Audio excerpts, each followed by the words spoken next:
Hi, my name is Nathan with Onyx Imaging here in Tulsa, Oklahoma.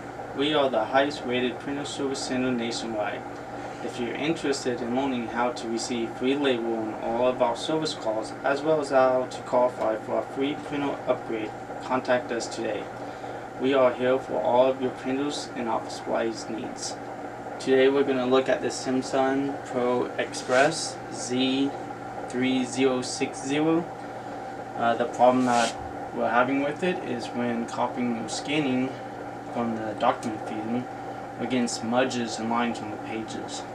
So what we're going to do is go open this up, and if you notice that there's actually two pieces of glass here. This first piece is for the document feeding, the second piece is for the skin bed. So we're going to use glass cleaner and a lint-free rag, and we're going to put the glass cleaner directly on the rag itself, not on the printer. We're going to come over here and we're going to clean it off.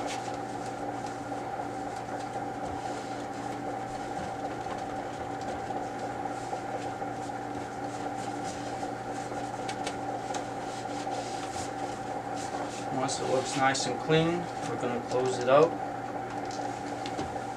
And at this point, we're going to run test pages through it. And if all the lines and smudges are gone, then we're good. If not, then we're going to repeat this process until it looks great.